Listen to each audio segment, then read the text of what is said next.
What's up, everybody? Welcome to Flagrant. Our guest today is one of the only people in politics who hasn't traded conviction for convenience, and somehow he is still here. For decades, he has stood in the middle of the storm, unbought, unbossed, untethered, saying what so many were too afraid to say, that working people deserve dignity, that healthcare is a right, that the system isn't broken, it was built to screw you over. He has been mocked, sidelined, betrayed, and that's just by his own party. And still, he shows up, not for power, not for fame, but because he actually gives a damn. In a country drowning in cynicism, he made people believe, maybe for the first time, that someone in Washington was actually fighting for them. So please give a warm, flagrant welcome to the last honest man in politics from Brooklyn, New York, Senator Bernie Sanders. Hey. All right, I'm getting out of here. That's all downhill. That's it. Okay, I have a question, okay? Listen, and this is probably a sensitive topic. It might be too soon, actually. It actually might be too soon, okay? So if you don't want to answer, I totally understand. In 1958, I think you know where this is going. Go ahead. When Walter O'Malley. Oh, God. I know. This one cuts deep. When he moves the Brooklyn Dodgers to Los Angeles, and he does it for corporate greed. Absolutely. And profits. And he doesn't care about the community that built up that team. That's right. It broke a young Brooklyn boy's heart, probably many. Yep. It seems like, and it could be a coincidence, that ever since then you've had it out for the billionaires. Is that where it all started? But I'll tell you something. Two things. There was a joke going around my neighborhood, Flatbush, and what it said, the three worst people in modern history were Hitler, Stalin, and Walter O'Malley. And not necessarily in that order. Right, that was the joke. But, you know, what I did learn... In fact, he's first. You're kind of joking about the question. Yeah. But I'll tell you something. When you grow up as a kid, you have a thing called the Brooklyn Dodgers, right? Of course. Brooklyn. Yeah. So when you're a kid, the idea that it could be moved someplace It's else. insanity. When you're a kid, you can't, that it's privately owned, Yeah. run for profit, and that it can be moved to California was literally beyond your comprehension, beyond my comprehension. So it was a real shock. And if you're asking me, did that have an impact on my political views? It did, actually. It did. Because the Dodgers were a cohesive force in Brooklyn, bringing people together, Jackie Robinson, et cetera, et cetera. Yeah. So yeah, that had an impact on me. Really? So it all starts there. I don't say it all starts there, but I learned something from that. That again, I mean, you think about it. He was something so important. Yeah. There's so many people. This guy didn't give a damn. To make more money, let's go to California. And was it simple as that? Like there was just a better deal out there? There's a huge market out there in California, right? Right. Everybody, they can make more money. I think he starts baseball on the West Coast. Yeah, he and the Giants guy. That's right. That's right. Yeah. And was it, I don't know, I mean, we don't have to get too much into it, but I heard Robert Moses was pushing back a lot on rebuilding of a stadium. That could be bullshit. No, but it doesn't matter. That raises a whole other issue, but, you know, sports and professional sports and all that stuff. But, yeah, it was a big deal. That's your first exposure to corporate. And, you know, what you're seeing today, and it's something we haven't looked at enough, it's something I want to, is it hasn't really changed. Right. You have what is the function of professional sports? All of these teams are owned by billionaires. Yeah. And if Baltimore doesn't give you enough money, you're going to move someplace else. And no matter, you know, you break the hearts of kids, nobody cares. Can I ask you a question about that? Like, why is it the city puts up money for these new stadium builds and we don't get any of the equity in the team? That's very good. Well, now you're raising another question. I was mayor of Burlington, and Burlington, Vermont. We'd love everybody to visit us in Vermont. And we had no professional baseball at all. When I got elected way back in '81, I said, one of the things that I want to do is see if we can bring back... Move the Brooklyn Dodgers. Well, that was a little bit too ambitious. That's how you silence Bernie. Okay. But could we bring professional baseball? So we got to work on it. And we ended up getting I think it was a double-A team, very good team, in the Cincinnati Reds franchise. And we were talking hard about how we can municipally own it. And we actually... Oh, wow. Love it. Yeah, and we would have put public money into it. We would have made money off of it and all that stuff. We ended up losing it on the city council, but it was an effort that we tried to make. Anyhow, we brought the team in. It was really good for the community. But years later, they left, et cetera, et cetera. But the idea that taxpayers are putting huge sums of money. Hundreds of millions of dollars. School systems are falling apart. They're putting billions of dollars or huge sums of money to build these huge stadiums. These guys make a fortune. And then, 10 years later, they move out. And then there's this excuse that they all use. They're like, yeah, but we're providing jobs. And it's like, Yeah. so you could have a business that functions. You can't have a basketball team that functions without people working there. And You're not many doing of it these benevolently. jobs are part-time, low-paying jobs, by the way. Right. So it's Yeah. this whole thing of professional sports owned by a small number of very wealthy people is something that. What's the irony of that? You want to go to a Red Sox? We go to Red Sox games. You go to Yankee games. How much does it cost to take a family? If you're a husband, wife, 2 kids. Hundreds of dollars. Yeah. You buy a Coca-Cola, it costs you $5, $10, whatever it is. I mean, that's kind of crap. I mean, when I was a kid going to Ebbets Field in Brooklyn, you remember Ebbets Field? Do you know what it was? No, I'm a little bit younger than you. Yeah. I called himself a New Yorker. Ebbets Field was where the Dodgers played. Yes, of course. Yes. All right, yes, you were yes, kidding yes, me. yes, All yes, right, absolutely. So we used to sneak in or get 60 cents, sit in the bleachers. And during that period, a family could go to a game. Yeah. And now it's, pretty hard. Yeah. And that's unfortunate. It really is. Great athletes out there. People want to see them. Yeah. Can't afford it. And also, in that time, you saw Jackie Robinson play. Is that true? I remember. Yes, I did. What was the energy like in the stadium watching Jackie Robinson? What I remember about him when he was older. Different Brooklyn back then. Yeah. What we used to do is hang out after the games to see if we got autographs. And I remember him coming out. He had problems with his ankle or his foot or something. And he came out holding his shoes. Yeah. How'd you know it was Jackie Robinson? Oh, odd one. But I mean, you talk about impact as a kid. We used to do, this is true. I mean, the Dodgers were like your family. Yeah. So I can tell you today, the Dodger lineup. How's that? Wow. Everyone here, Gil Hodges at first base? No. Jesus! What the hell do you people do? I told you the educational system is falling apart here. We didn't learn All right. You can't name the Gil Yankees starting Hodges lineup at first now. base. Gil Hodges is a great guy, very quiet guy. Later, he managed the Mets years later. Junior Gilliam, nothing. Yeah. Pee Wee Reese, shortstop. Oh, you're just making guys up. That name I know. He was, I think, very friendly with Jackie Robinson, right? Yeah. He really took him Yeah, under. the movie, they probably played it up a little, but he came from Kentucky. Yeah. He's a Southern, and at that point, a lot of racism, and he befriended Robinson. Yeah. Third At that base was point. Billy Cox. Left field was Gino Mansky. Center field was Duke Snyder. Probably heard of Duke Snyder. Right field, Carl Furillo. Roy Campanella catching. Bunch of. So I can now. What's my point? I can't remember what happened yesterday, but I remember that stuff from a long time ago because it was an integral part of your life. Yeah. And what you remember, all right, the Dodgers are 2 games out of first place. Preachero is pitching. Robinson is batting, 308. If he gets 2 hits, we knew what the averages were. You learned arithmetic. Through baseball. Yeah, absolutely. I mean, I could, as a kid, most of the kids on the block could tell you how many games the pitchers had won, who they were playing. I think now we call that autism.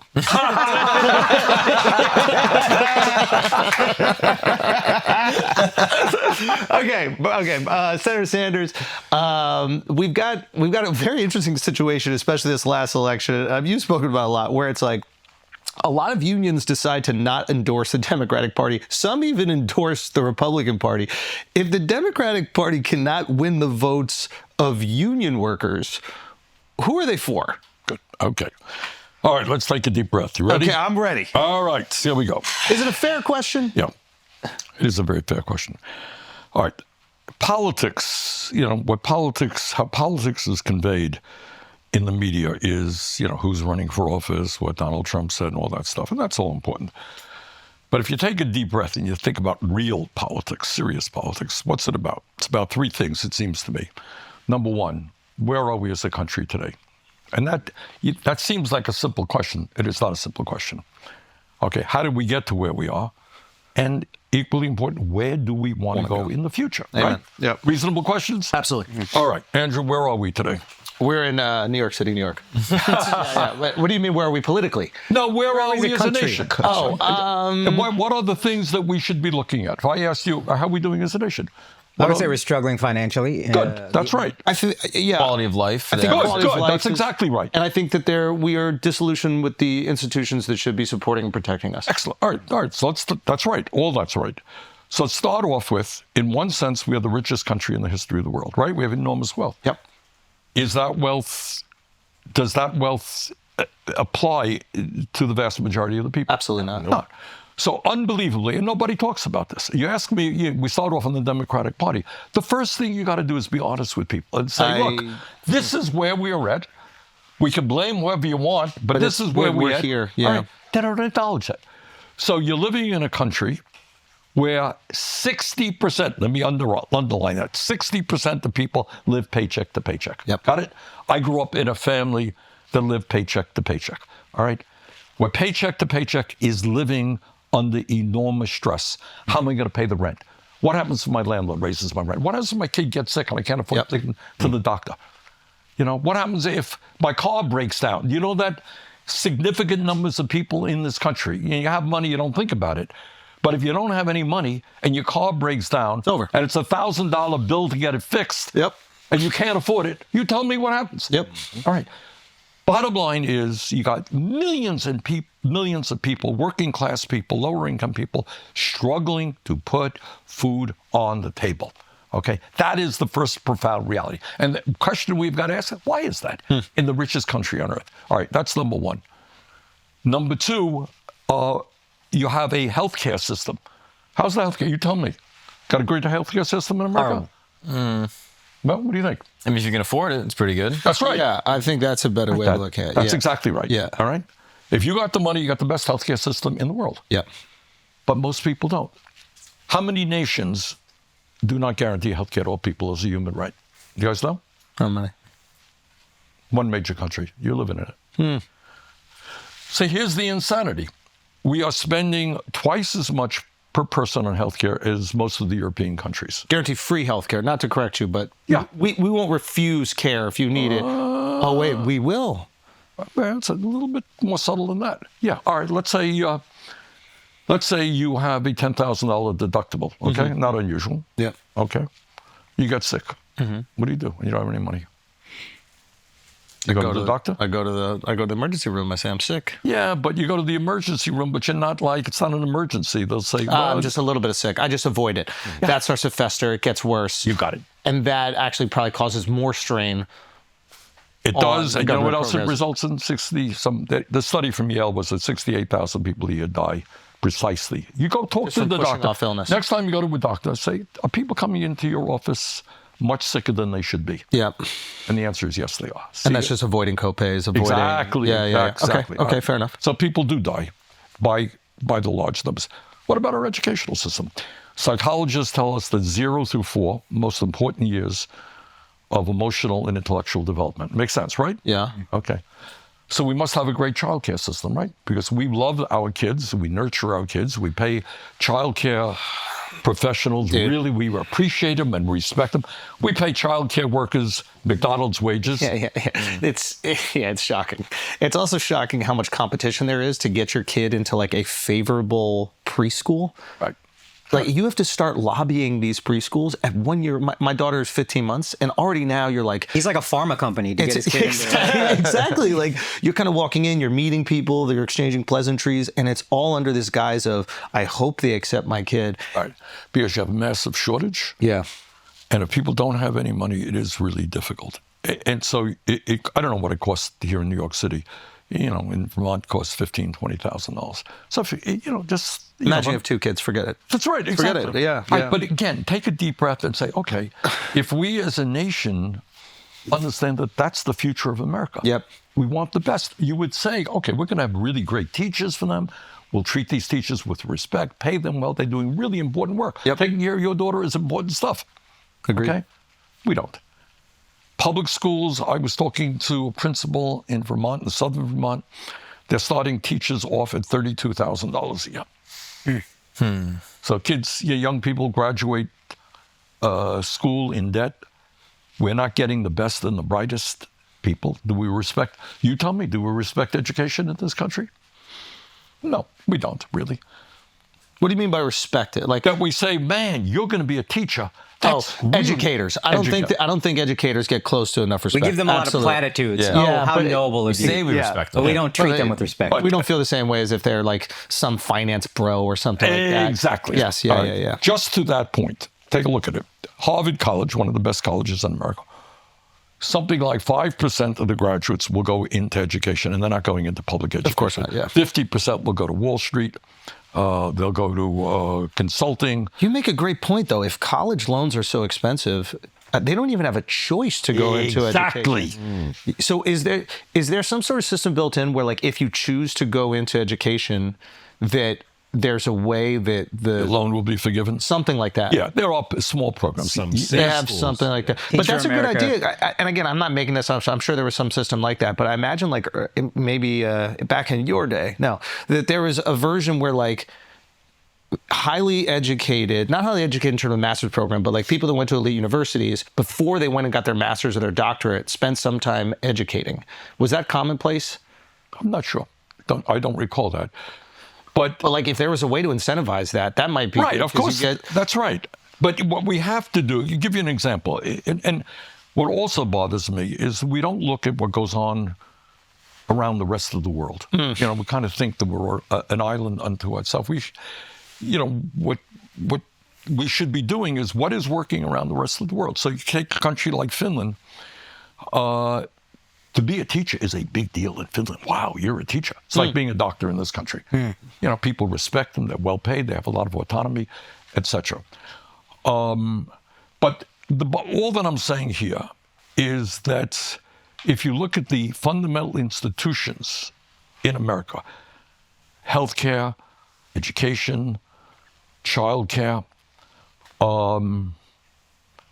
distribution of wealth in America, we are not doing well. And it's important that we acknowledge that. So, I mean, nobody, you talk about your very kind introductions and, talking about things that others don't talk about.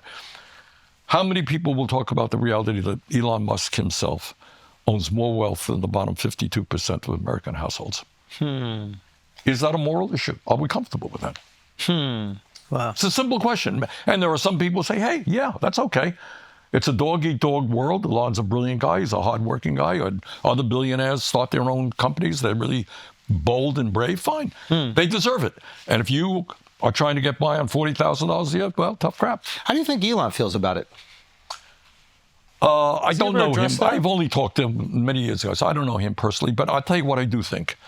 I think there is a new breed of uber capitalists out there who really believe, and they write about this as well, who really believe that they are superior human beings. I'm telling you, this is the quote-unquote high IQ guys who say, look, we work hard, we're smart, we have started these businesses. To the victor go the spoils. Not only that, I think that's yes. Oh, it's a dog-eat-dog world. I made it. Yeah. You didn't make it. Hey, man, that's the way life goes. It's deeper than that. You have some writing on the far right, which really diminishes democracy, and that really the smart and the wealthy and the powerful have the right to rule.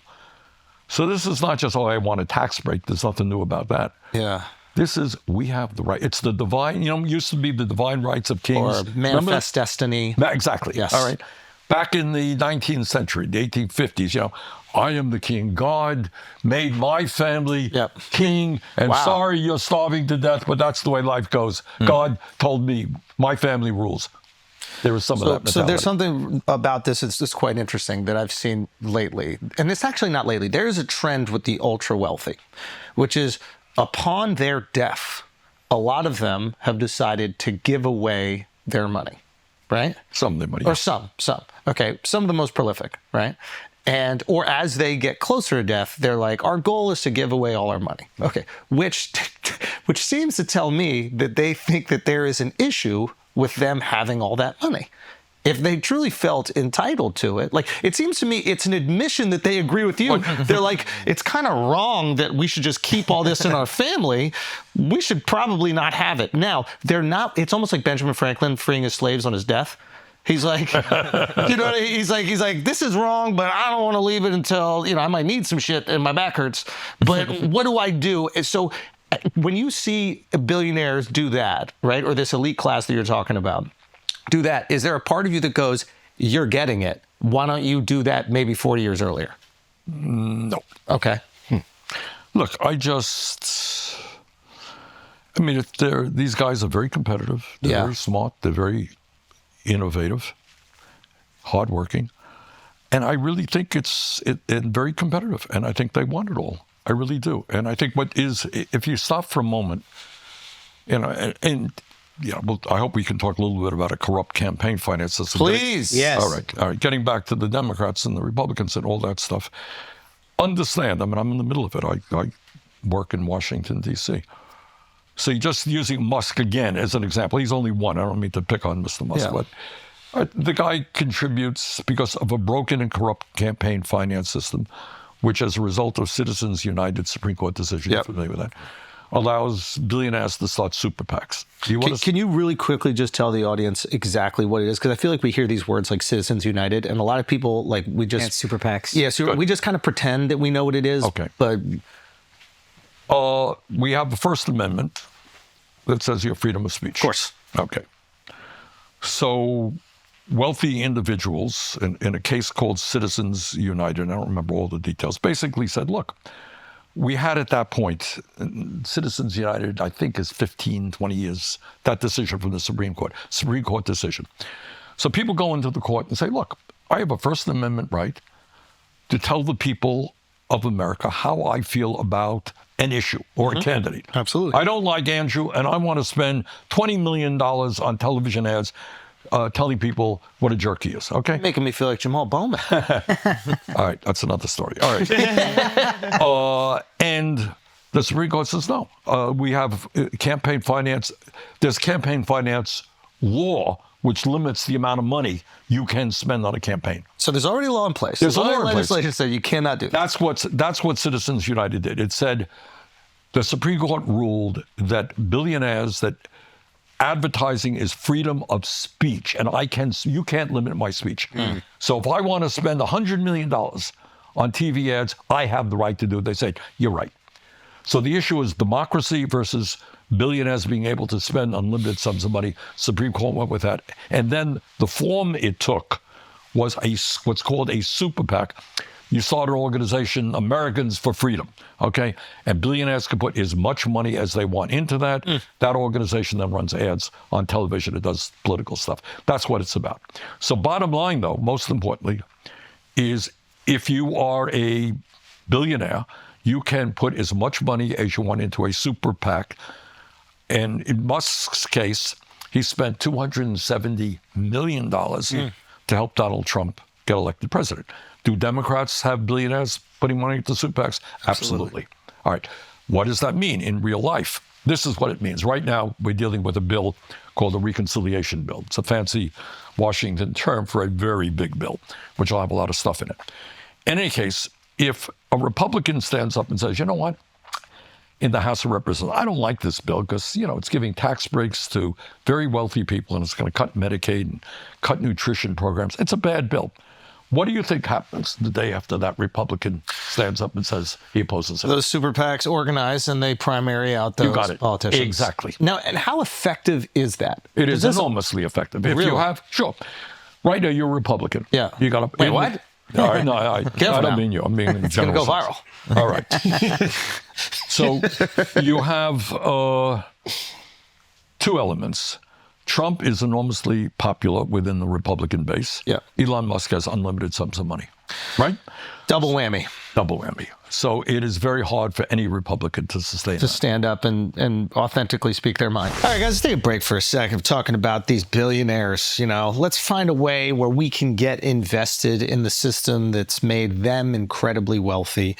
You don't need to be rich. That's the reality.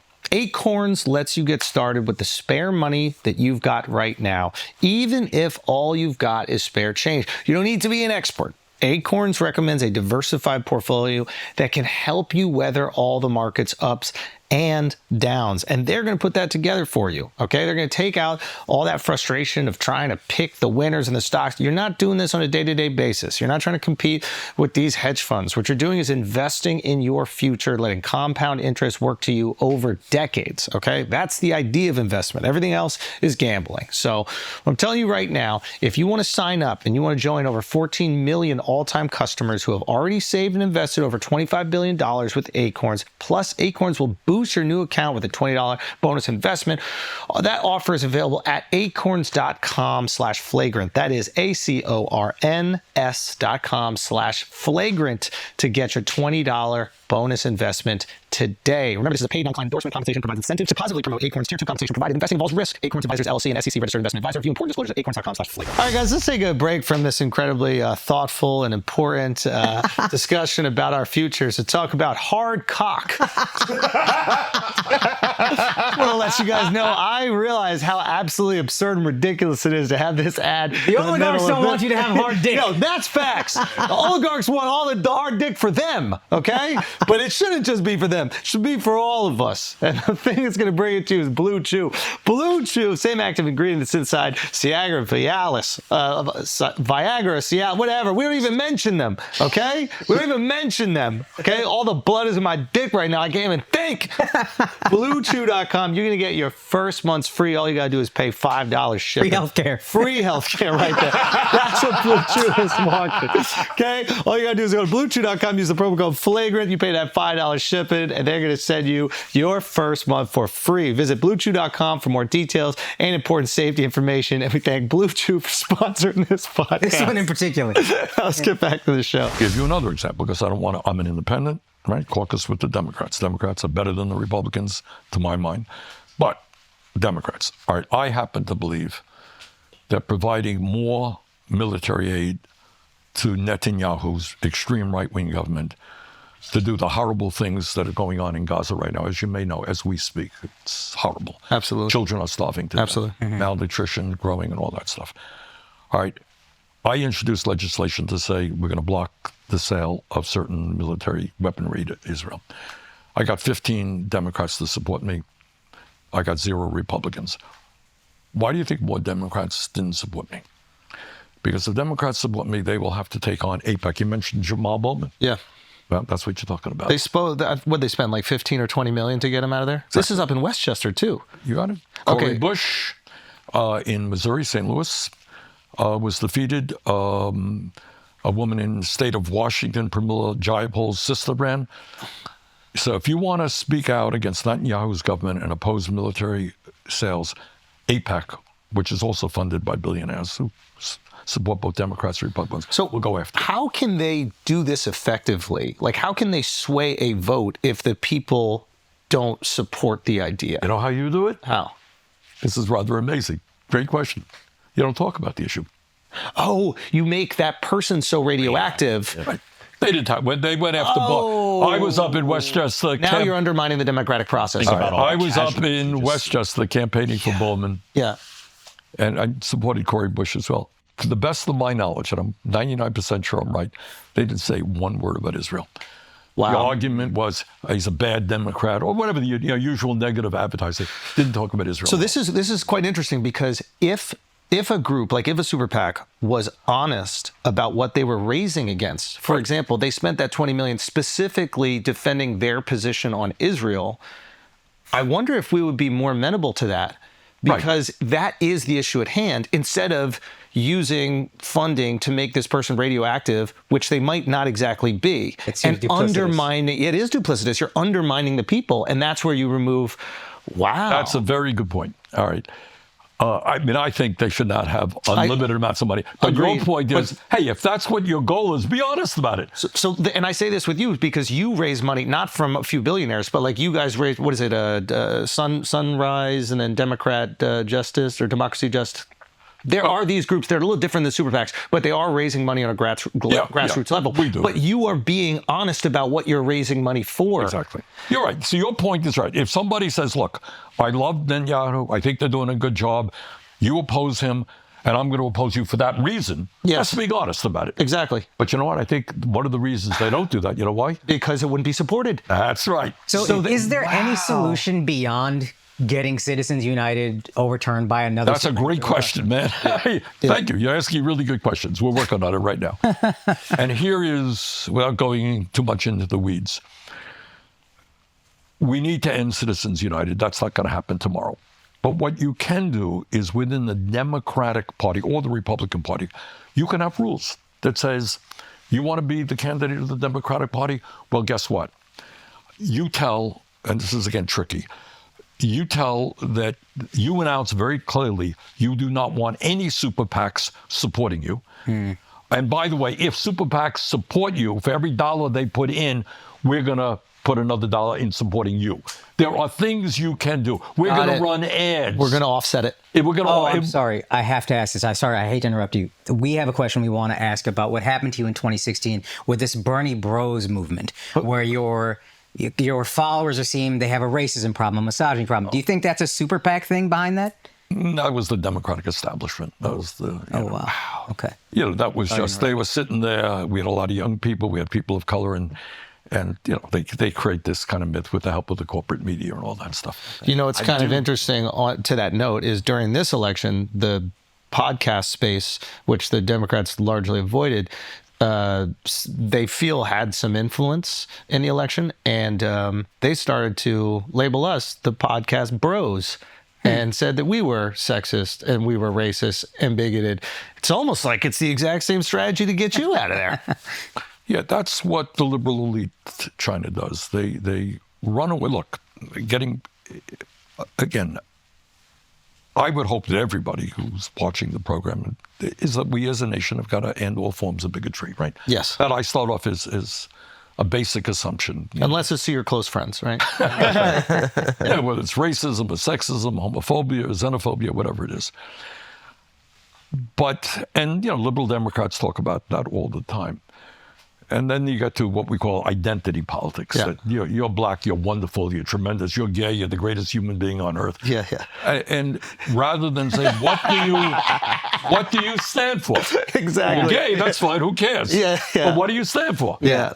Is every gay person brilliant and wonderful and great? No, of course not. Everybody's a human being. Yeah.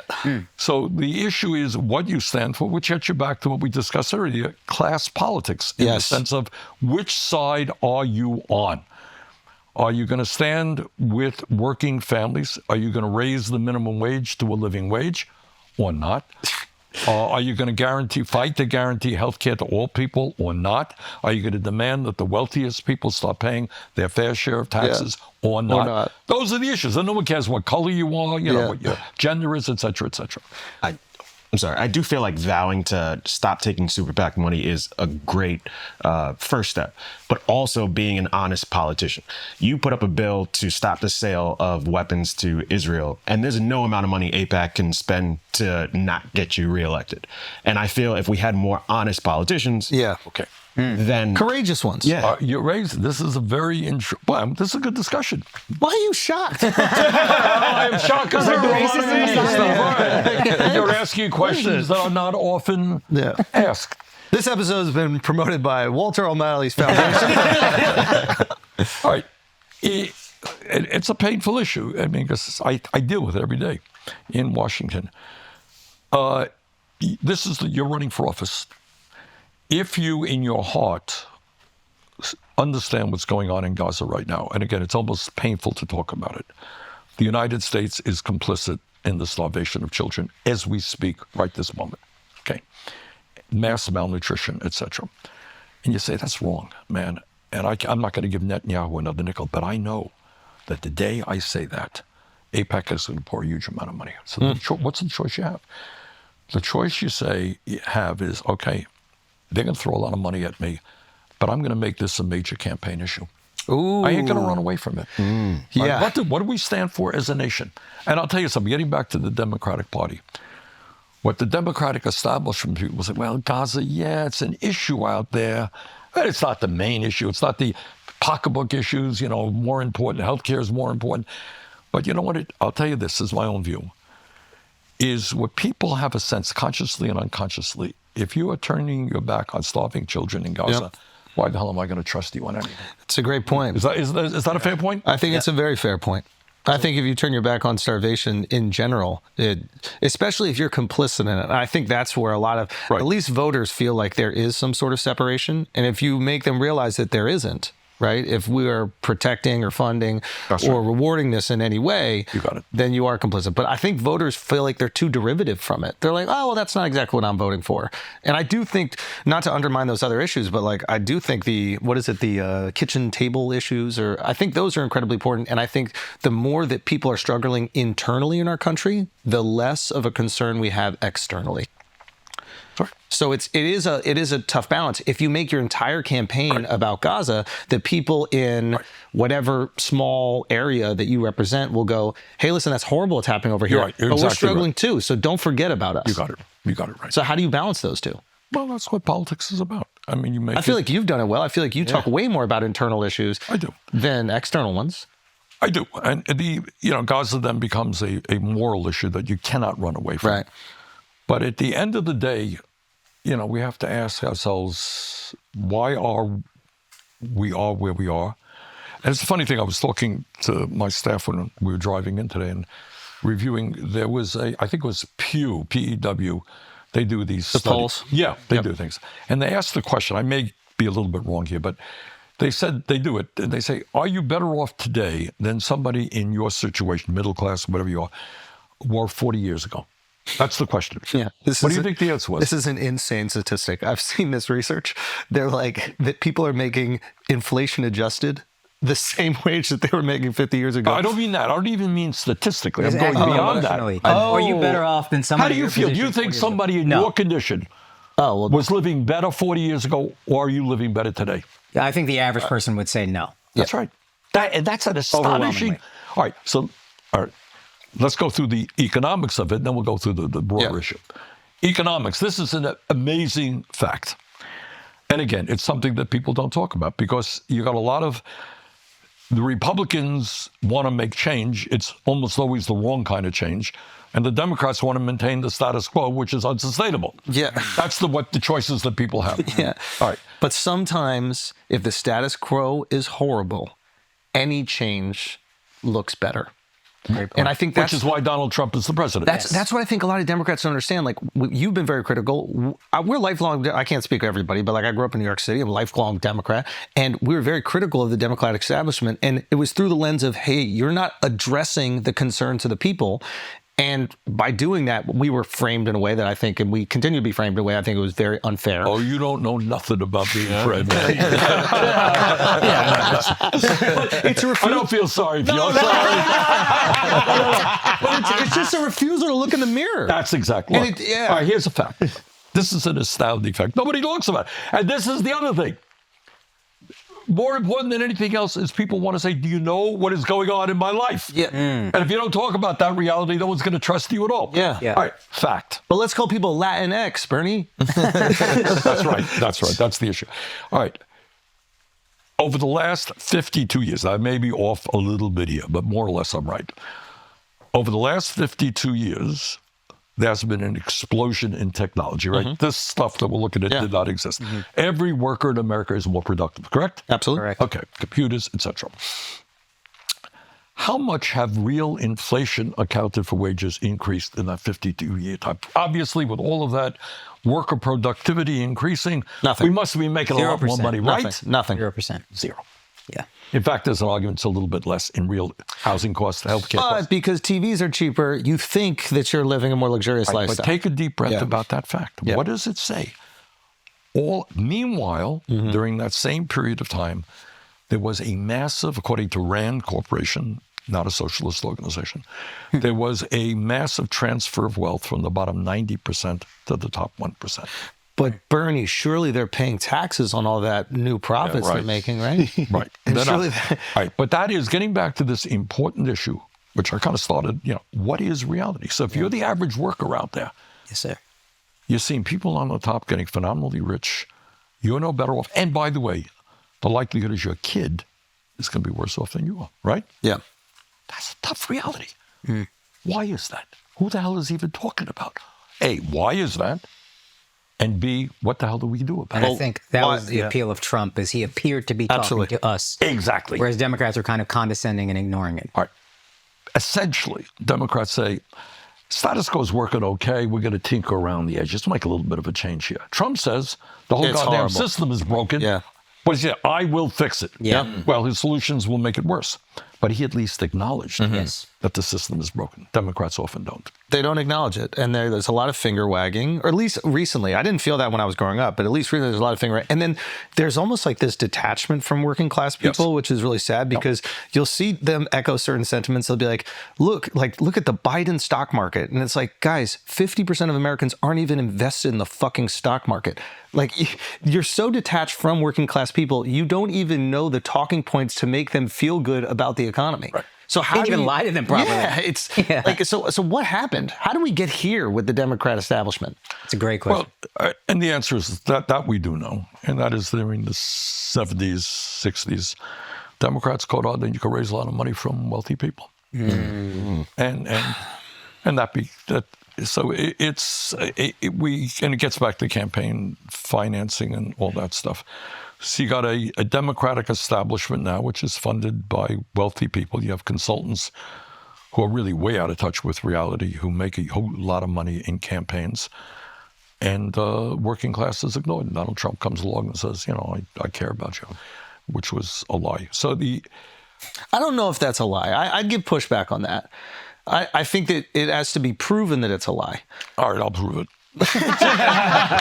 Yes, thank you. And you're right, I could look through rose-colored glasses, but the idea, I think that when people are struggling, anybody who goes, hey, I'm going to help you out. Like, I'm sure when I remember the impact of Obama. Change. He ran on reform, and he ran on hope, right? Yes. He ran on this idea of we're going to make it better for you, instead of Kamala seemed to run on this idea like, hey, it's good, we're going to keep doing the exact same thing.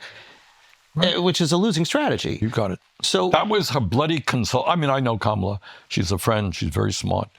That was what her bloody consultants told her to say. I begged them. I'm just between you. why and me. can't she push back? Like at a certain, like You're right. Look, there's no argument. and this is the problem I think a lot of voters had is like they didn't even know if it was her. We didn't even know if Biden was president. We didn't even know if these were her talking points. And we felt that over the last 4 elections, Democrats, we felt that we didn't have a say on who could be president. We talk a lot about the Republicans being autocrats and oligarchs and taking over democracy, but from the Democrat perspective, and I'm a lifelong Democrat, I felt like the Democratic Party completely removed the democratic process from its constituents.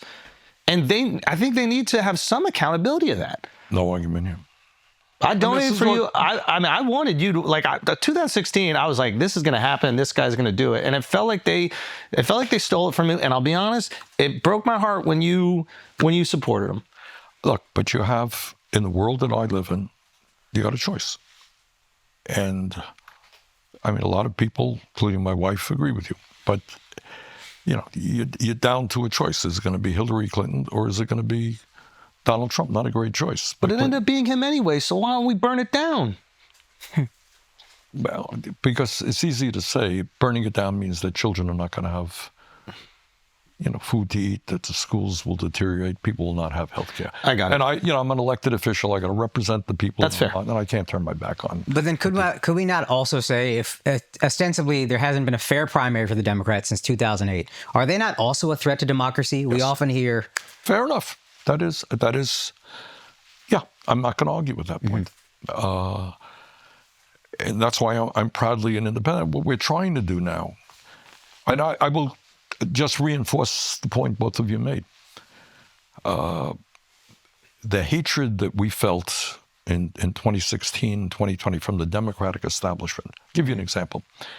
We would do rallies and we have thousands of people, often young people of color coming out, working class people coming out. They were great, full of energy. Yeah. And then we go to Democratic Party events. There'd be a few hundred people, mostly older, whiter, wealthier. And you saw the clash. And the establishment did not want to open the door. They hated the idea that all these people whose hands were a little bit dirty, who didn't have PhDs or weren't wealthy, imagine walking in, it's my party, man. You ain't getting in. Yes. We will fight you in the most ruthless ways that we can. And that's the struggle. Are they going to open the door, or are they prepared to lose elections, literally, and maintain the status quo? Go down with the Titanic. So do you think you're forcing the door open? Because it seems like that's what's happening right now. Exactly what we are trying to do right now. In the last month, we have enlisted some, I think, the latest 7,000 people who are prepared to run for office from school board to Congress. Wow. Not all of them will run, but they've shown interest. There are training programs that we're undertaking with other groups right now. And by the way, a good percentage of them don't want to run as Democrats. They want to run as independents. So do you sense from the Democratic establishment that they're more willing to listen to people like you, or are you guys just going to have to kind of take it by force and win elections? Are they, well, I don't want to, are they more willing to listen to me? No, they're not. But they'll take on some of your ideas for salvation. They realize Often they can't ignore it. Often lip service. Yeah. Yes, they will. They will take on the ideas. But these guys, they want to protect what they have. So your question is you would say, look, okay. And by the way, Joe Biden, to his credit, I know everyone beats up on Biden, but what Biden did, unlike Hillary Clinton did, is he and his people saw that we had a movement. And what he did was prepared to put together task forces. We sat down with their people, and we brought people like Alexandria Ocasio-Cortez and some of the strongest for us. Sit down with establish and come up with a program. A lot of what went into the American Rescue Plan, which got us out of the COVID pandemic economically pretty well, and some other stuff. So the Biden people were more open to sitting down, understanding that we represented millions of people than other people in the past, or are right now. I feel like most politicians are swayed by money and lobbyists, and that, like, I wouldn't say dictates, but it definitely influences their decisions. You feel like one of the last honest politicians. Can you tell me what other politicians have the Bernie stamp of approval that they're like honest? Yeah, who's not bought? Oh, there are a number of people. Look, one of the successes that we've had that doesn't get a lot of attention is in the House of Representatives now, there are dozens and dozens of young, often people of color, often women, who are there. I mean, Alexandria is maybe the best known, but Pramila Jayapal from Washington State, Greg Kazar from Texas, Mark Buchan from Wisconsin. There are many of them, and they're doing a great job. And they don't take corporate PAC money, and they stand up for the working class. Okay. By the way, guys, this episode has also been brought to you by Stake, okay? Stake is the leader in global betting in U.S. social casinos. Bet on top sports and political events and use the promo code FLAGRANT for your welcome bonus. Okay, we know we got the NBA playoffs cooking right now. You know that we're going to have some elections coming up. If you want to get busy and get some skin in the game, you know where to do it. Stake has got your back. Remember, use that promo code FLAGRANT for that welcome bonus. Now let's get back to the show. Another form of, I think, corruption that many Americans see within both Democrats and Republicans is this idea of the stock trading. And they see that as kind of like another way to, take some money off the top. And people have talked about Nancy Pelosi and her husband, for example, but I think it happens across the aisle. What is your take on that issue? And is there a way to curb that? Or is I don't own any stocks, so it's not my thing to follow it. I'm not sure that has, if the implication is that these members of Congress are aware what's going to happen tomorrow and are putting their stock, I'm not sure how, I'm sure it happens. I don't know how prevalent it is. But what was interesting, by the way, on that subject, as you may recall, was it a month ago, where Donald Trump said something like, "What? Today is a great day to invest," and lo and behold, he changes his views on the tariffs. Yeah. Do I think insiders knew something about that? Probably. That felt awesome when he did that. Yeah, I felt like a politician. Like I was privy to the information that I feel like Pelosi and Schumer are privy to, and on the Republicans do it as well. I don't want to make it a partisan issue, but like it felt, I think a lot of Americans, instead of rejecting this insider trading idea, finally felt like the train wasn't running away without them. We were on the inside. Exactly. Where it would be great if nobody did it. Like that's the ideal situation. But I think a lot of times what we've seen is like this great frustration with government, and then whomever pulls the veil off, there is an appreciation of it rather than a rejection that there is corruption in general. Got it. All right, let me ask you a question. Yeah. All right. Do we talk enough about where we want to be as a nation? And I think culturally, what Trump represents to me, he lies all of the time. He is interested in himself and more money. And almost what bothers me is that is the kind of culture that we advertise to young people. This is the world. If you lie and you cheat and you steal, you too someday can be a multi-billionaire. Is that where we want to go as a nation? And what's the alternative? I think the most important question is, what do we want as Americans? And I think it is hard to, I think the way that we teach it in school is that people came here for freedom. And I think if we were being more honest, I think people came here for money. And I think it was freedom from a lack of opportunity. There was freedom from oppression. Otherwise, my mother is an immigrant. But I think— Where'd your mom come from? Scotland. So, you know, she didn't have maybe a lot of opportunity. Stopped going to school at 15 years old, came here to America, she started a dance school, and she had immense success here, teaching dance lessons in New York City. Who would have thought? But I think the reality is that opportunity. I think Akash's family also came here for financial opportunity. My family as well. Exactly. And I think it's very hard to tear that away. I think that the fuel of the American machine is this idea, the delusional hope that one day we'll all be millionaires. All right, but is I don't know if that's right, but I think that is. Look, I think this city is what the melting pot city in a sense, where my father came from Poland. He dropped out of school at 14. Yeah. He came here at the age of 17, really incredible, without any money. All right, and that's the story of millions and millions of families. We all came different ways. But what I'm getting at is, should the goal, and everybody wants to live comfortably, Yes, right? absolutely. There's nothing to be ashamed of. You want to, you don't have to worry about whether you can pay the electric bill. You want to make sure your kids get an education. All right, but does the culture have to suggest that to be a success, you need to be a billionaire? What I'm getting at is, you know, I'm the former chairman of a committee that deals with all this stuff. So we don't have enough doctors in America. We don't have enough nurses. We don't have enough dentists. I brought in several $1 billion into the state of Vermont for infrastructure, to rebuild our crumbling infrastructure. We did that all over America. We don't have enough construction workers who make good money, by the way. You want to be a sheet metal worker, you want to be a welder, you want to be an electrician, you want to be we don't have enough. What I'm saying is, I would like to see us say, you want to make America great? Good. Dude. I want to have doctors so you have to wait 2 months to get into a doctor's office. This is it's so important. It's like, what does the culture award? I think Akash can speak on this maybe the best of all of us. Like, within your community, what is the highest? Doctor. It's doctor. Doctors don't make the most money. There are hedge fund managers that make more money. But if they're in a group, like you speak to it, if you're in the family gathering. There's an honor. I get to brag to my parents get to brag to other friends. My son is a doctor. And I don't even know if it's about helping people. But for whatever reason, that is the thing. Yeah. And it's not the most lucrative profession. No, it's not. But that is, it garners the most. My dad told me, he was like, I'm really proud of your success. I'm proud of how far you've come. I want you to know, no matter how famous you get, I would still rather you be a doctor. And so maybe there's a version of that in America where, like, obviously we want financial success, but can we reward some of these other positions as they offer societal utility? Right. And then you go even deeper than that. And that is, I mean, then now you're going really deep, is you get into the issue of human happiness. All right. These guys sit in Wall Street, they get up, 4 o'clock in the morning to see what the stock market is in Japan, and and they make zillions of dollars doing crap. I mean, what's the usefulness to society? Yeah.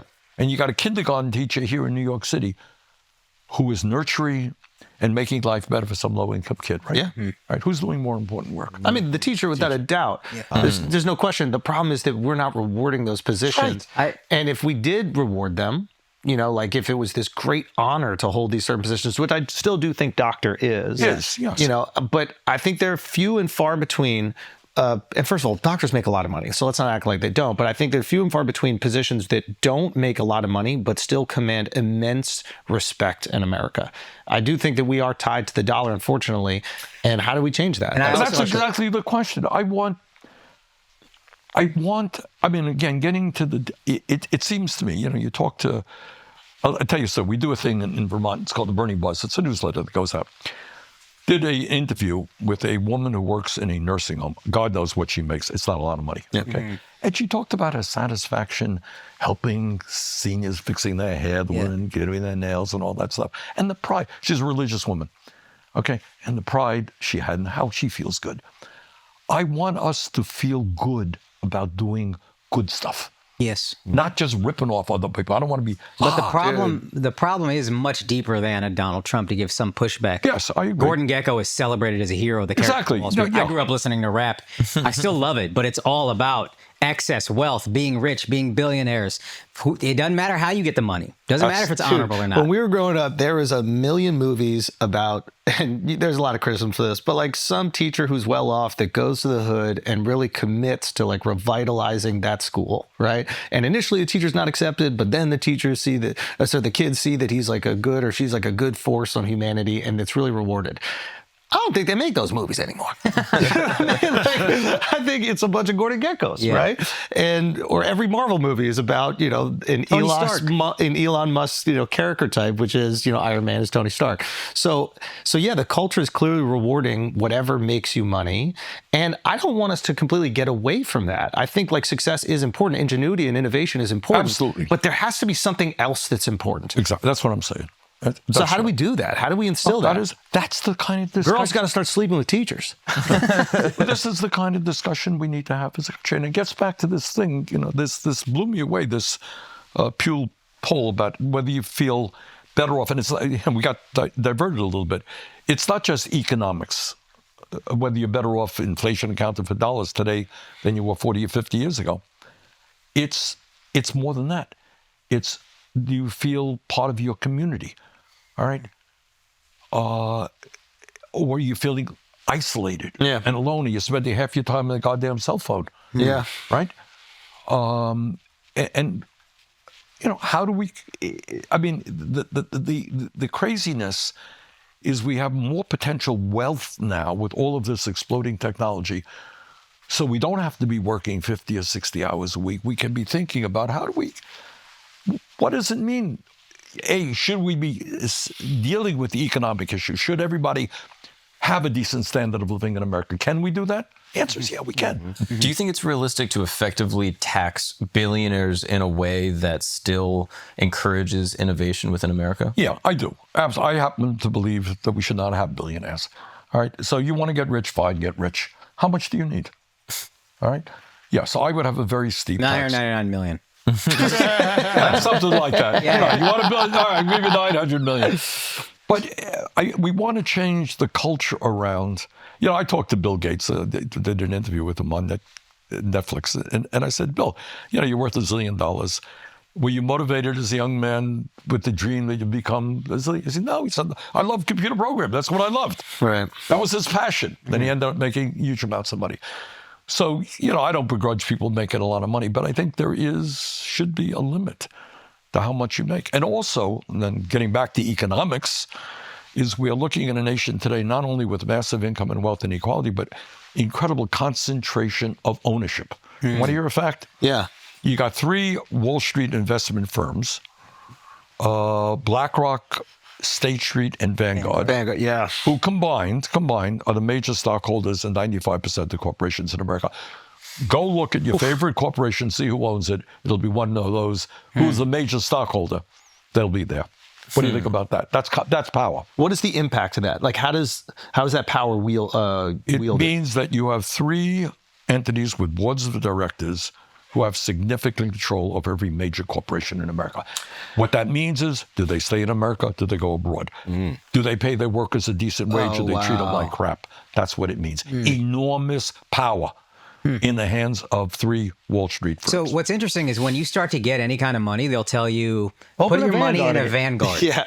Is that good for America? Because it seems like to us, this is how you get to participate in capitalism. Right. That's right. That's your retirement goes into Vanguard. But that's one thing. But the other thing is that Vanguard, State Street, and BlackRock have enormous economic power, which is not a good thing. And they're not using it benevolently. They're not. They're using it to make more money. So the issue is that we got to take a look at is we got to ask questions that I got to tell you in Congress is very rarely asked and in the media is very rarely asked.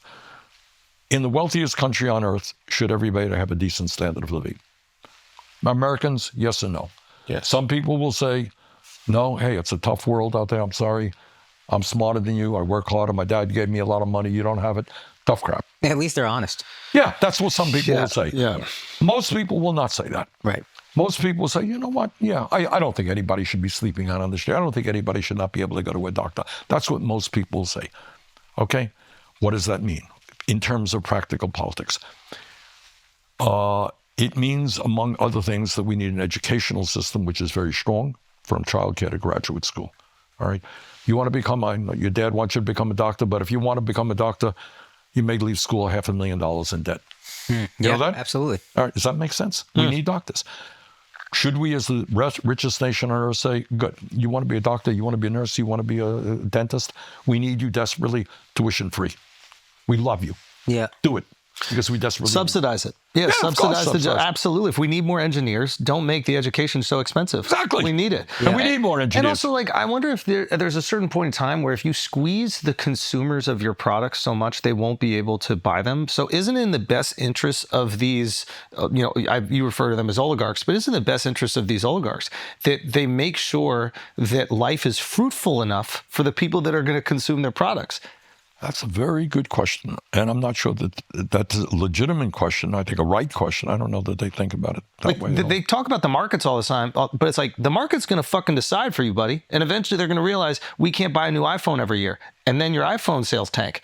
Or we could create a system that in some way is, I don't know, and again, this is way smarter than me to figure out, but like that in some way allowing people slightly more equitable. Yeah, it's just like making enough money. And I don't know if Henry Ford did this, but of course in the lore you always hear like everybody on the line could afford a car, right? Like you would like to believe that everybody that is, working 40 hours a week can afford the average goods that the American consumer will want to buy. I don't know how we do that. And I don't know if it's through taxation. Is the debate. Good. And that is the honest debate that we should be having as a country. And can we bring these billionaires, can we bring these oligarchs into that conversation? And they're clearly brilliant, right? Many of them. Obviously, there's a bunch of them that are just Nepo babies. And I'm curious your thoughts on like the Nepo babies, the trust fund kids who have taken along, taken up politics and are finger wagging at people who actually work for a living when they've never had a real job. I'm curious your take on them being so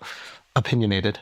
Yeah, well, I echo what you're saying. It's some of these folks were born with huge amounts of money, think that they have the right to be telling everybody else what they can be doing and have enormous power. Guys, let's take a break for a second. We got to keep our energy up. There's a guy 83 years old. He's knocking it out the park. We got to do that as well. And we're going to do that in many different ways. One of them is with Black Rifle Energy. They just dropped a game-changing energy drink called Black Rifle Energy. It comes in 4 different flavors with 200 milligrams of naturally sourced caffeine and 0 sugar, okay? I'm telling you right now, every purchase you make with Black Rifle helps them continue to give back to the veteran and first responder communities. They are veteran-owned, and they are looking out for those people. They also have the best premium coffee sourced from award-winning farms around the world, then roasted right here in America, so your coffee is fresh when it hits your mug. So right now, you go to blackriflecoffee.com, use the code FLAGRANT for 30% off today.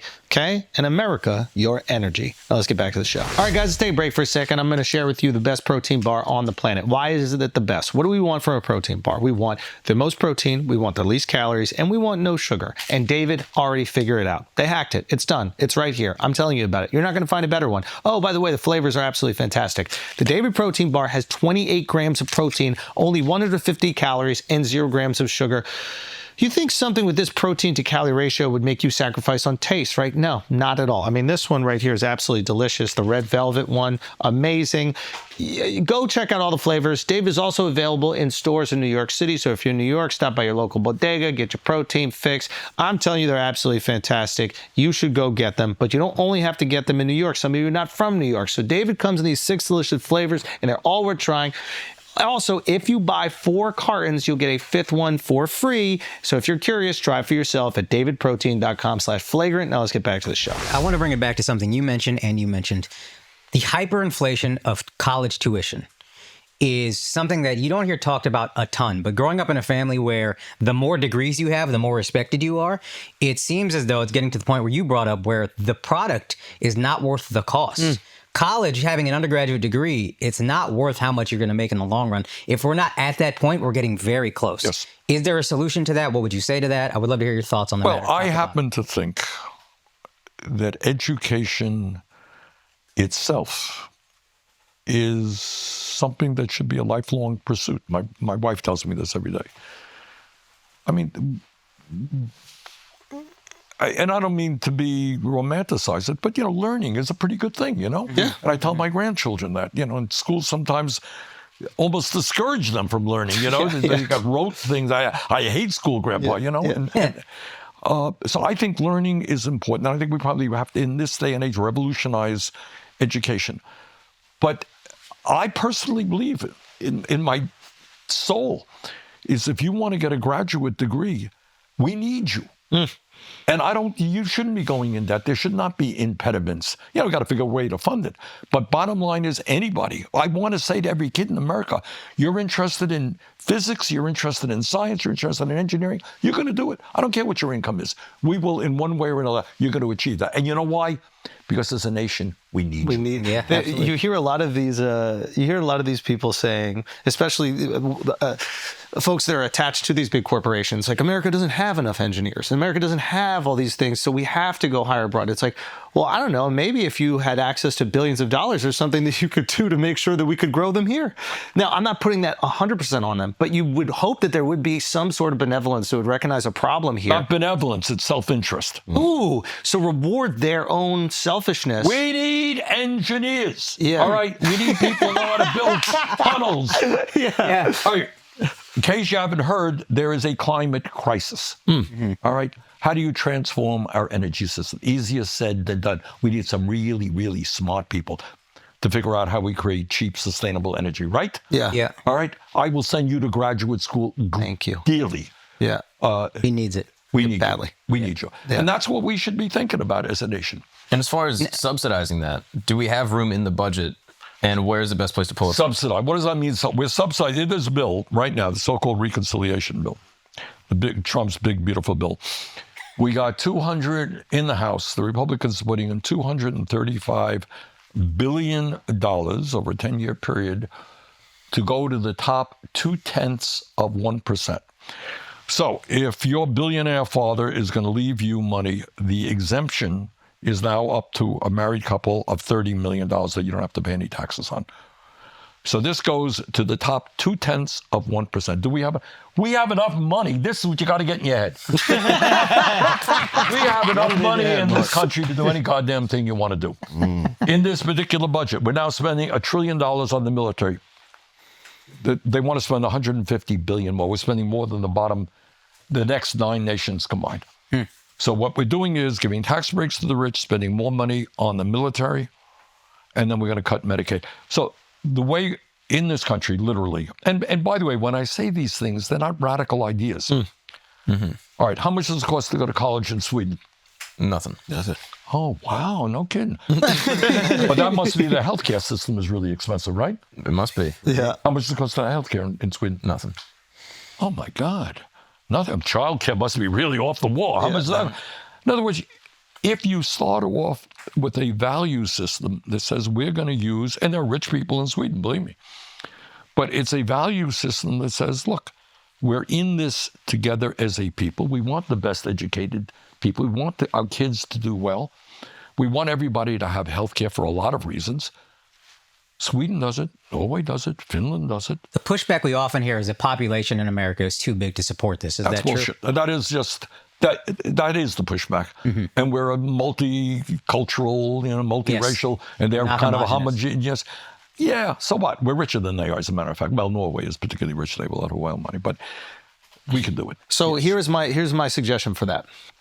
I think if a single state provided universal health care, let's say, for example, Vermont, and they proved that it could be done, they would put so much fucking pressure on every other state to do it. It's like legalizing weed. Yeah, exactly. We've seen it happen with weed, right? Like one state does it, starts to make a lot of other states, oh, maybe we should do it. People are only incentivized by their own salvation, unfortunately. How do we prove that? Which state is going to go make it happen for them and then make New York look embarrassing? We have all this wealth and we can't provide health care to our citizens? Well, I think you make a very good point.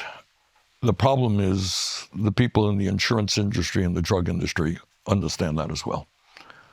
So they're not dummies. They understand, oh, geez, Vermont managed to provide free health care to all of their people. that will become a model for the rest of the country, and we're up the creek. So they fight it tooth and nail. And how do they fight? Like, for example, what are they doing? God, Jesus. Right, Look, in a small state, you buy you just have lobbyists there up the kazoo and put advertising on. I ran it. Look, I am an advocate of what we call Medicare for all, expanding Medicare to cover every man, woman, and child in the country. Yes. All right. Oh, and the argument, we had 30-second ads. Bernie Sanders wants to raise your taxes outrageously. Take away the health insurance that you have. Well, what they forget to tell you is that you're not going to be paying any more out-of-pocket, any more deductibles, any more premiums. You're going to get higher wages because your boss doesn't have to spend a fortune on health care to cover you. They forgot to tell you that. So it's like your taxes go up $6,000, but your health care yearly cost goes from $12,000 to zero. That's right. So you just save $6,000. All right. And the healthcare system don't get me going on that one. We're spending twice as much per capita as the people in Sweden who have a better healthcare system than we do. Why? Yeah. Well, maybe coincidentally, insurance companies, made, what did they made? 100, I think it made 70 billion last year. Yeah. Drug companies that charge us the highest prices for drugs made 100 billion. So it is a healthcare system designed to make what? Drug companies and insurance companies rich. How do you keep the quality of insurance, high, or quality of healthcare high? Because anecdotally, I hear from people in the UK and Canada, their healthcare is not very good because it's, I guess, subsidized. The UK is under a lot of pressure right now, and that's true. And that's a political decision. They got the same factors that would impact the state. The big money interests are putting a lot of pressure trying to destroy the UK healthcare system, and its quality is going down. Although it is still a very beloved institution in England. In Canada, there are waiting lines. It ain't a perfect system by any means. But don't believe all the right-wing stuff. In Canada, if you ask the people in Canada, do they like their healthcare system as opposed to America's, theirs come out much better. Yeah. Speaking on healthcare, Trump recently signed an executive order to lower drug prices. How do you feel about that? You believe what you saw in the paper. Not quite. There's no way you've been living in Vermont for 50 years. That accent's not going nowhere. What he did is say, we're going to give the drug companies a certain period of time to tell us how they're going to lower drug prices. And if they don't, we're going to do A, B, and C. We're not quite sure what A, B, and C will be. But the likelihood is that A, B, and C will be thrown out in the courts because the president doesn't have a right to tell companies how to fix prices. It just coincidentally, Bobby Kennedy, the secretary of HHS, was before the committee that I'm the ranking member of. And I asked Bobby, and I said, look, president talks about substantially lower prescription drug prices. You do. We're going to introduce legislation that will do just that. Right? And will you work with me? He said they will. So to answer your question, the president talks a lot. Don't believe what he says.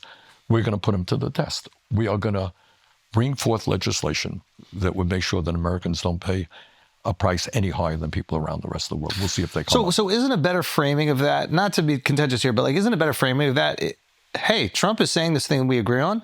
We agree with you, and we're going to hold you to your word instead of you're a liar. That's what I'm doing. Well, if I didn't say it, that's exactly right. Yeah. Like, I think that's like, because sometimes we get caught up in this partisan shit where it's like sometimes both sides agree. And it'd be nice if we at least get drug prices lower.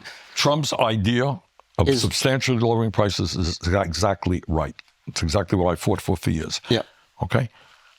So if Trump is willing to work with us, we'll do it. Absolutely. Do I think he will? Probably not. But I may be surprised. And then if he doesn't, let's hold him to his word and let's make sure he puts a pressure on those same senators that he would have primaried. Exactly. Like, this is what you're saying you want. You get your senators in line. Right? Actually, I don't know if you're like infringing on the democratic process by saying to do that, but like it would be really great, especially those of us who have like older parents who are really relying on these drugs right now. Yes. But don't get me going on the drug industry. Well, I kind of want to get going. We want you to get going on everything. Well, I got to get going to the airport to get a plane, as a matter of fact. But we'll fly you private. All right. There you go. All right. Look, you got a pharmaceutical industry that makes $100 billion in profit last year. We had a guy before the committee, CEO of a major company, makes $50 million a year. They do stock buybacks. So, it is and meanwhile, the same medicine that you buy in this country, whether it's Ozempic or Wegovy, whatever it may be, it is in some cases 5-8 times more expensive than it is in Canada or in Europe. It's insane. It is insane. Of course it's insane. And they do it because they can do it, because we are the only, you know why they do it? All right, question. You know how many paid lobbyists there are for the drug companies How many? in Washington, D.C.? Take a guess. 200, 500. 15,000. 1,500. All right. So you got 535 members of Congress, 1,500. And these are wow. former leaders of the Jesus Democratic Party. Christ. So that's a lot of power. And then their campaign contributions. So up until Biden, and I work with Biden on this, we have never, what other countries do is say, good, you got a drug, that's great. Let's negotiate the price you're going to charge us, right? That's what they do, every other country on earth. For us, you got a drug, you charge any price you want, doesn't matter. For the first time, what we did is now have a law that says we are going to negotiate, Medicare will negotiate drug prices. We started off with 10, it'll be expanding. Is it enough? No. Is it a start? Yes, it is.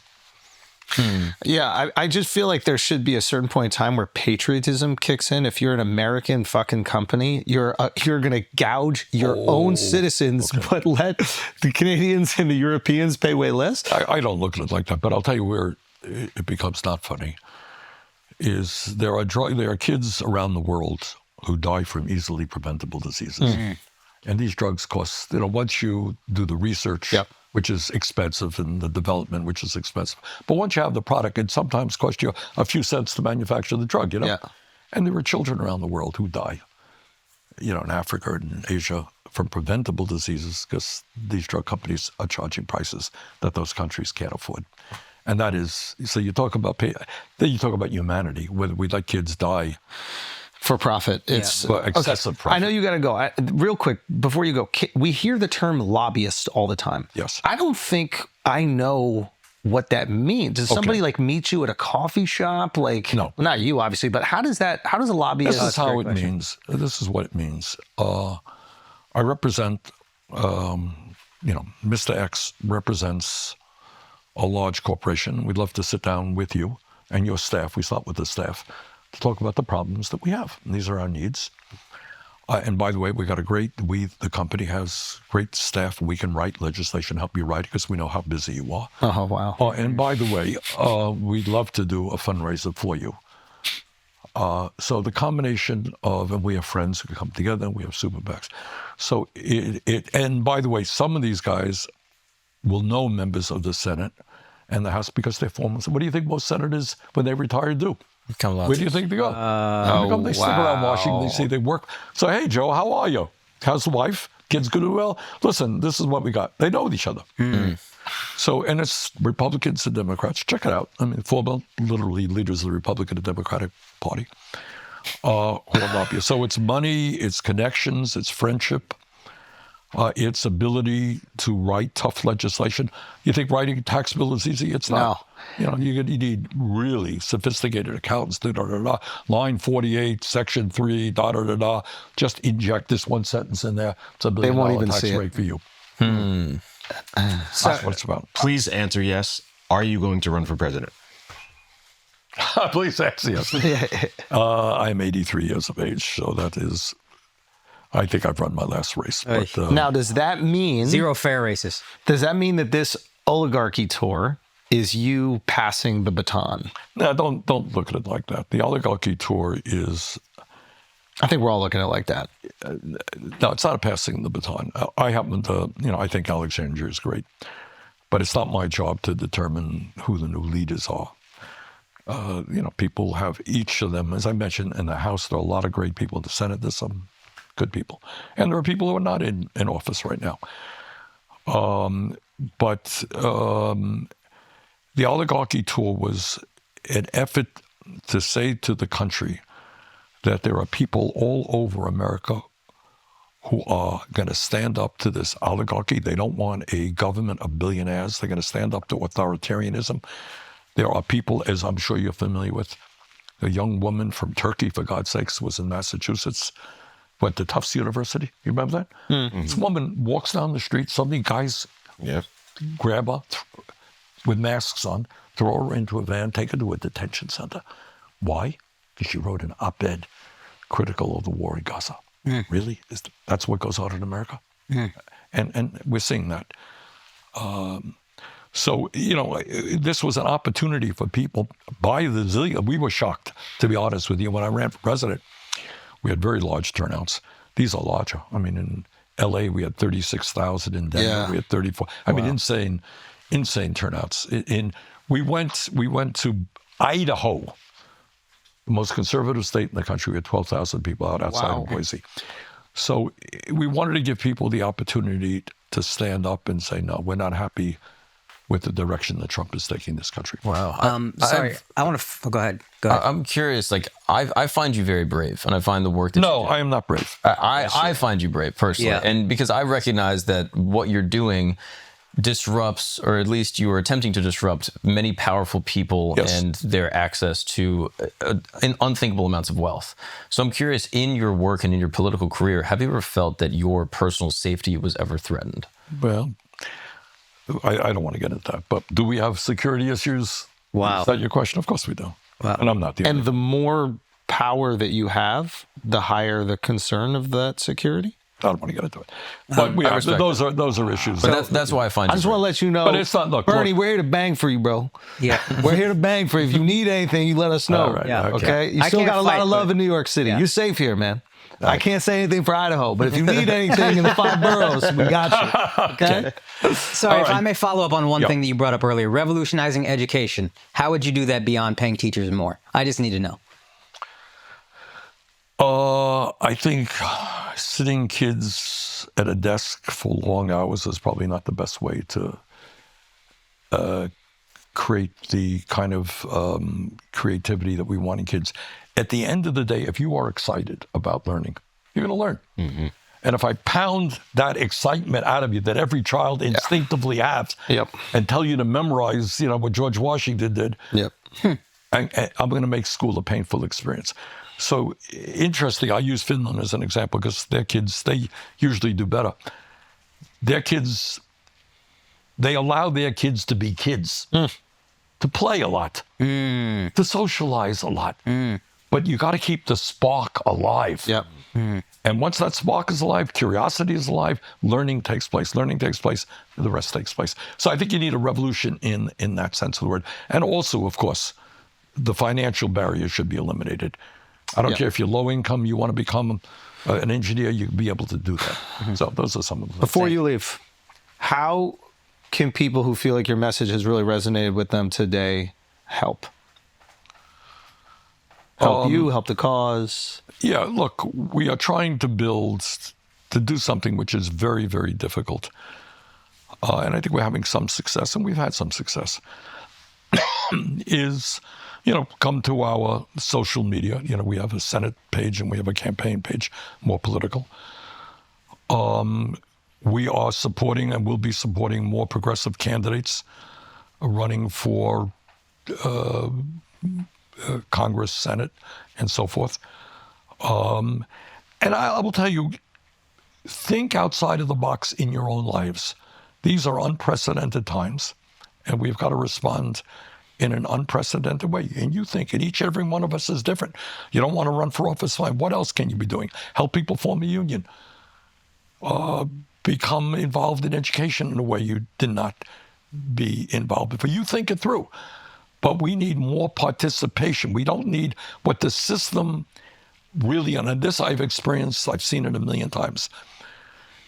What the oligarchs and the ruling class want you to believe is that you're powerless. You have no power. And once you accept that, they win. They win. We have power. We're a lot more. The joy that I've had in my life is to be in every state in this country and talk to, I've been in rallies where you see these wonderful people, often young people. They're black and they're white and they're Latino and they're gay and they're straight and they're out there and they want a different America. And that's what inspires me. I've seen it with my own eyes. They're out there. They don't believe in greed and they don't believe in, so many of the things that we're seeing right now. Those people are going to stand up. You got to come to the plate. And we got to do what we can to transform the country. Time is late. We're dealing with authoritarianism. We're dealing with climate. Let's get involved in ways that we've never been involved before. Senator Bernie Sanders, thank you This is an so honor. much for being Well, here. thank you. It's an honor. Let me thank you. This has been a great discussion. Thank you. Thank you very much, guys.